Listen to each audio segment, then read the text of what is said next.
The next dish we're going to make is the Italian white bean and garlic and parsley. It's technically a soup, but I like to use it as a side dish, and I have clients who enjoy it as a side to meat, which I enjoy immensely. It's beautiful along with a side of roast lamb. A rack of lamb would be just beautiful surrounded by these beans. But I've also enjoyed it with a side of sausage, maybe something that you can pick up down in the market, and then pair it with your favorite pasta and toss it in the beans, and you've got a fabulous dinner. We're going to have it served on toast. So this bean dish takes a little bit longer to cook. So perhaps once I get it simmering, I will pass out samples of the red lentil soup, and that way you can try that as this one is cooking. And then we can talk some more about beans. Both legumes and pulses are, as you know, very, very affordable. And they have a shelf life like no other product. It's perhaps the only ingredient that I say is okay to have in your pantry for a year, simply because it's going to stay stable for quite a long time. And it's one of those things that if you have it, you can whip it out, grab something that you had in your refrigerator or freezer, toss it in, add some herbs and spices, and serve it over some rice or some pasta, and you've got dinner with a hefty dose of protein, low sugar, low sodium, very, very, very high in fiber. And one of the things we've discovered is that pulses, your dried bean portion, actually is very low in fat, but very, very high in fiber and plant protein compared to a fresh, like a green bean or some soybeans or another one. Peanuts were a surprise to me as a legume and not a pulse. And I was, because I always think of peanuts as dried, but they grow in a pod and you can actually eat them. They're edible at the point that you open them. So there you go. Okay, so I am going to add a teaspoon of garlic and let that cook for about 30 seconds. What kind of oil are you using? In this dish, I am using extra virgin olive oil. I'm going to turn down my heat so as not to overwhelm it. I'm going to quickly, once that, I can't reach it from here, and I'm going to quickly add in some parsley, give it a quick stir, and add my beans. And I'm adding 2 cups of pre-soaked and cooked beans. So these are as if they have just come out of the can. So I can start cooking from here, but as often as possible, as I said, I avoid canned pulses and beans. It's hard for me to think of a bean as a pulse because it's a new term for me, but it's important to be able to use dried beans as much as possible. I'm going to give it a quick sprinkle of black pepper, and I'm going to let it absorb the flavors for about 6 minutes. And then at the end of that, I will add some chicken stock. And speaking of stock, again, this is Gentle Harvest's organic chicken stock. If at all possible, I would encourage you to make your own. You'll find the flavor is second to none. Nothing compares to fresh. And I don't care where you get it off the shelf. This is freshly made.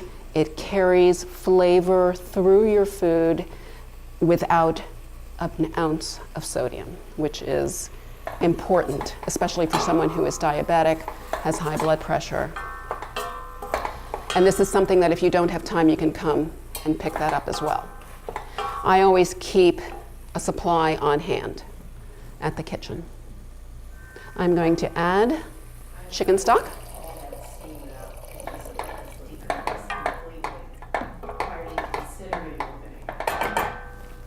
Okay. I just added chicken stock.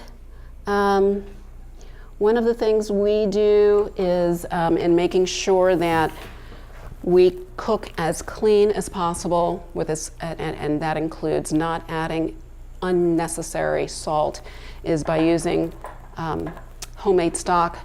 Allows for the flavor to carry through, and then from there, at the end of cooking, you can add salt. And this, we're going to have to get small cups, maybe some coffee cups. Oh, do you want to use these? Yes, let's use these. I forgot those. Thank you. And so again, it's a really pretty dish. I wish you could come and take a look at it as it's just sitting in here. It's one of those things that when I'm cooking, I enjoy watching the different colors and the flavors come together.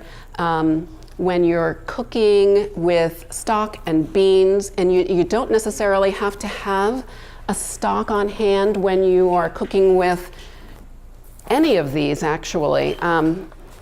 If you're in the kitchen preparing, I love butter beans. And in fact, when they're available fresh at the farmer's market, I'm usually one of the first ones there, chomping at the bit, because they have such a short season, but I encourage you to buy them fresh at all possible. Because they're easy to work with, the flavor is second to none. But then when you have to deal with dried, that's okay too, but allowing it to, its flavor to layer in along with the vegetables that they're using to saute, the broth that results from the simmering beans. I mean, it's just a world of difference between what you might buy in a can in your store versus coming into Gentle Harvest, buying, say, some dried lima beans, or even some of the split peas, which are also incredible in just about any dish. You could even prepare these, put them in your refrigerator, and then bring them out and sprinkle them on a salad so that you can have it year round. It's not just a winter stew, split pea soup sort of thing. So is this a yellow lentil soup? It is a red lentil soup. And it's similar to the dal recipe that is in your packet. It's a very simple recipe. This is a dish actually using these pulses. Do we have red lentil? We have yellow, I think. Those are peas. That's strange. I could have sworn it did. I thought I saw it. It's probably. Downstairs. No, don't worry. But this is one of those recipes where if you're wondering what's for dinner and you only have 30 minutes to do it, then I would advise you to come in here, buy a bag of red lentils, carrots, onion, saute that for perhaps 5 minutes. Add your stock, add your beans, a pinch of chili powder, and what else? A pinch of ginger, a little bit of salt, and bring it to a simmer, and then turn off your heat. And let it sit. Yes, it's going. So I noticed in the stores these days, there's a lot of bone broth on the shelves. What's the difference, do you think, between the bone broth and the stock? It's vastly different only in the number of ingredients that go into. Stock is very classic. There are set ingredients that go into it. Your usual suspects are onions, carrots, celery, thyme, different herbs and spices, parsley, peppercorns, and then bones. And the bone needs to be added proportionately. The water should be in proportion to the amount of bones that you've got in it. And that's generally it. whereas a bone broth can have any number of ingredients, and that just is true for any broth. It could be made from fresh bones or leftover bones from a roast, or it could be made from anything that you have collected. Okay, and this I'm going to turn down just a tad. Now, as I mentioned, this is traditionally considered a soup. I've always found it to be too rich for being a soup. And if I do have it as a soup, I have it with some toast, so that I generally will just dip it in and have it that way.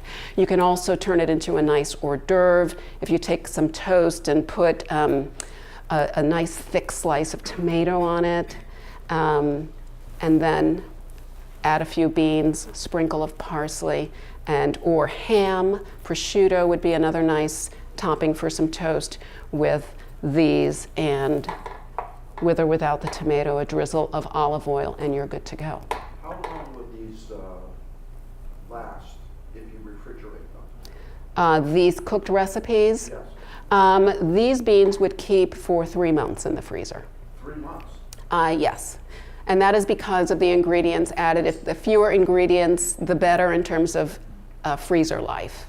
So a lot of stock, if it's under very deep freeze, it can last as long as a year. But if we wanted to meal prep like at the beginning of the week and make a big pot of soup, how long do you think? Would it last the whole week or a couple of days? Oh, yes, I would say so. If it's for a family of 4, I would say yes, a pound of beans. And then what I would recommend is you have that and spread it out over a number of different dishes and changing it up as you go. You have beans with a salad, beans with some chicken. Beans. This is what my kids have such a hard time with. Like, beans again? But it's just such an important part of your diet.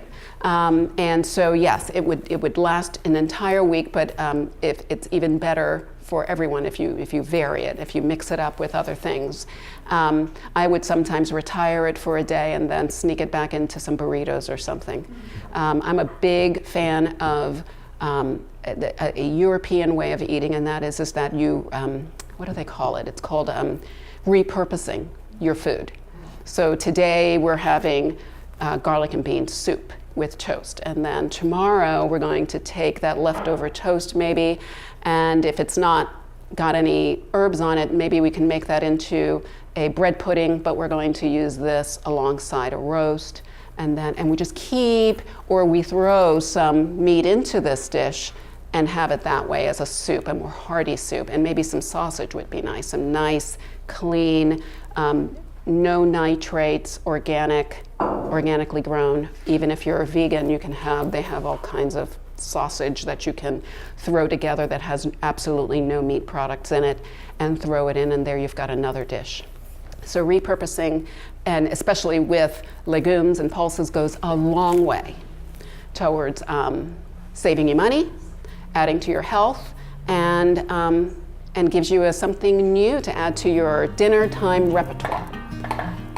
Okay, I think we're ready with this.